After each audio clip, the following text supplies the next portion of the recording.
Olá, meus caros leitores, tudo bem com vocês? Eu sou a Ana, do canal Terra do Livro Perdido, e hoje, dando continuidade à Biblioteca de Hogwarts, vamos falar sobre quadribol através dos séculos. Vamos para a resenha?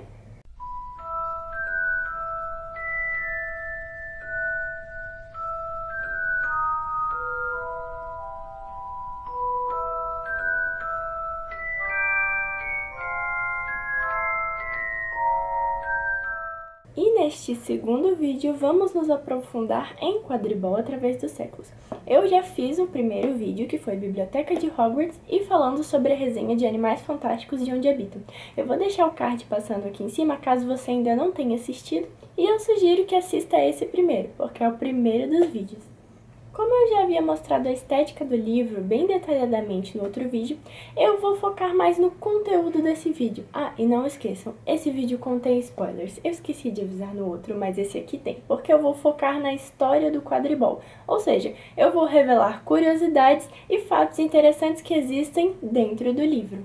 O livro foi ficcionalmente escrito por Kenilworth Whisby, espero que eu esteja falando certo, um especialista em quadribol, e o livro sana muitas das dúvidas dos fãs. Apesar de pequeno, o livro em si é muito completo. Biblioteca de Hogwarts tem 3 livros literalmente de dentro da biblioteca da escola, como eu já havia falado antes. E uma das coisas muito legais desse livro é que ele contém o nome de cada aluno que já alugou. E o livro é tão fiel ao universo bruxo que ele contém críticas dos personagens bruxos e bruxas, escritores famosos do mundo da magia, jornalistas e até jogadores de quadribol. Nós já temos conhecimento que é um livro para bruxos, aliás, é sobre o esporte bruxo, quadribol, mas o autor disponibilizou para trouxas, a fim de arrecadar fundos para uma instituição de caridade, assim como os outros livros também.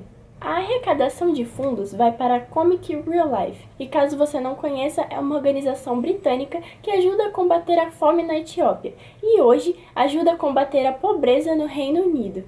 E logo no começo temos uma brincadeira do autor dizendo que ele não garante que esta copiazinha do livro disponibilizada para trouxas esteja totalmente livre de feitiços. Aliás, a original tinha muitos e ele não garante que essa esteja 100% livre, então nós temos que tomar muito cuidado. No primeiro capítulo, Evolução da Vassoura, já temos a seguinte pergunta que pelo menos eu sempre me fiz. Se bruxos e bruxas podem enfeitiçar qualquer coisa para voar, por que eles usam vassouras? E a resposta, na verdade, foi mais simples do que eu imaginava. Na época que se inventou, assim, entre aspas, o meio de transporte através de objetos, a perseguição de bruxos era muito forte, então eles precisavam de algo que desse para ser escondido dentro de suas casas e que fosse completamente comum aos humanos. E aí veio a ideia da vassoura. Outra curiosidade sobre as vassouras é que elas eram fabricadas pelas próprias famílias, então existiam sempre uma variação de tamanho e de velocidade. As vassouras também eram utilizadas como meio de locomoção e só depois foram ser utilizadas para meio de diversão dos bruxos. No capítulo Os Jogos Antigos com Vassouras, conta bastante sobre o surgimento dos jogos. Existiam vários. A corrida anual de vassouras, fura-bexiga, fogaréu, racha-crânio, derrubada, malha-porco e até mesmo o jogo do brejo. Ele fala sobre cada um e o modo de se jogar e os equipamentos usados neles. Então começamos com o início do quadribol, vamos adentrar realmente a história. E o quadribol começou com um desses jogos que eu falei anteriormente, que foi o jogo do brejo. Mas Ana, por que jogo do brejo? A resposta é muito simples, porque ele literalmente era jogado em um brejo. Muita criatividade, não é mesmo? E os bruxos só obtiveram essas informações a partir de o diário de uma bruxa, da qual eu não me recordo o nome agora. Mas ela sempre relatava com irritação que jovens bruxos jogavam em cima de suas vassouras um jogo muito irritante com suas bolas de couro, tentando sempre acertar em um gol essa bola enquanto voavam por cima de sua casa. Aliás, uma curiosidade interessante também é que essa bruxa só conhecia terça-feira, um único dia da semana. Então todos os relatos que estão dentro do livro é terça-feira, mesmo que sejam dias diferentes, então não se confundam. E esse diário foi essencial para relatar o desenvolvimento do jogo que acabou sendo o mais famoso, mundialmente conhecido quadribol. No começo, bruxos e bruxas voavam com uma bola de couro, que no caso seria nossa Goles, tentando acertar em 2 pedaços de madeira, que seriam os nossos gols antigos. Esses pedaços de madeira foram aprimorados para barris encaixados em varetas, e esses barris seriam os nossos aros de hoje em dia. Depois de muito tempo, existia um costume de outro jogo que foi incrementado no jogo do brejo, que seriam pedras que tentariam acertar os jogadores.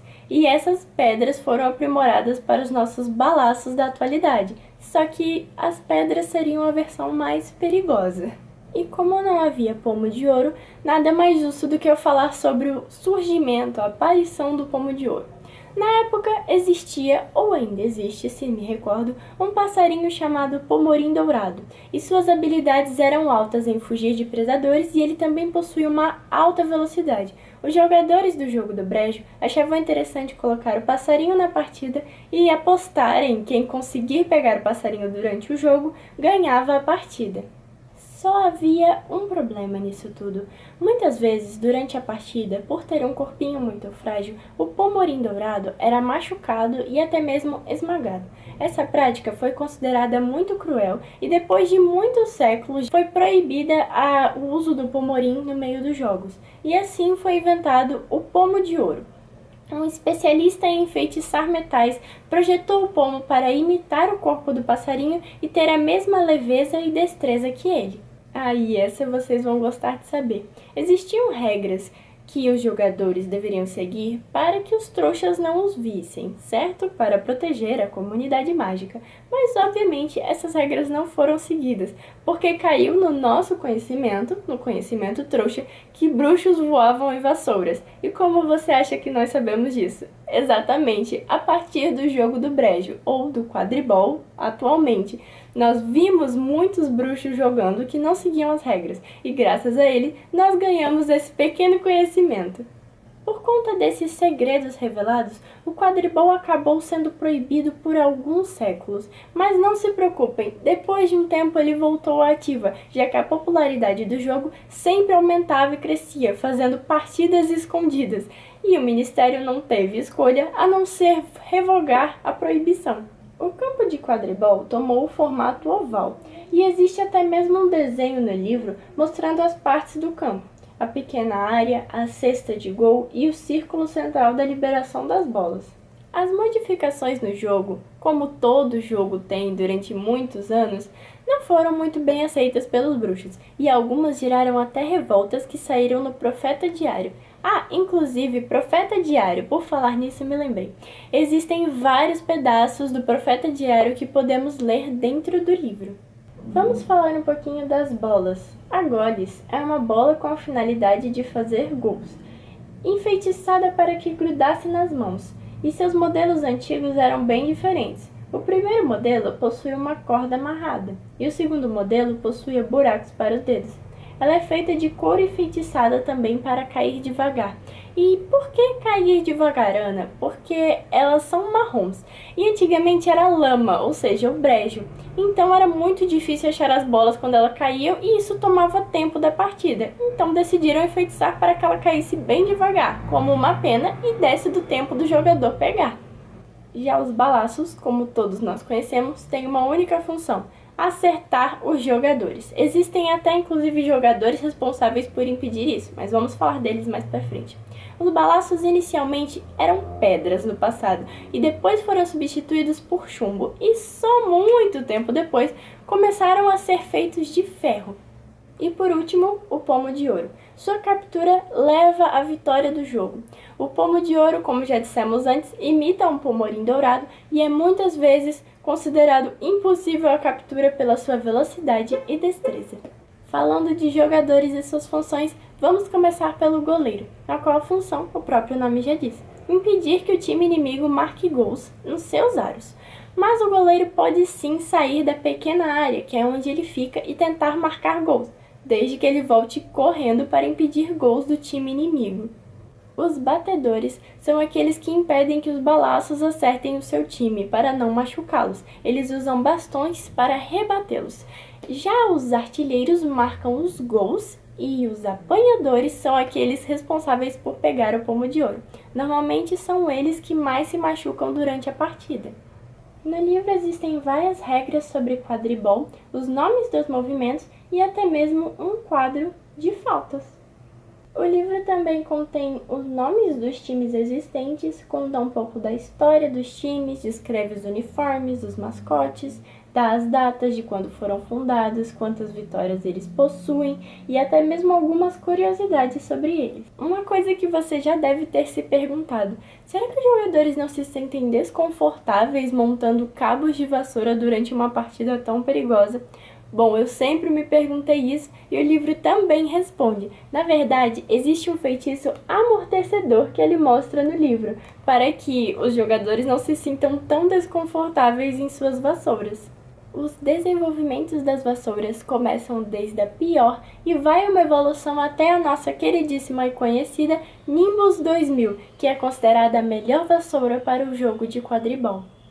E para finalizar o vídeo, eu vou responder as perguntas de trás da capa.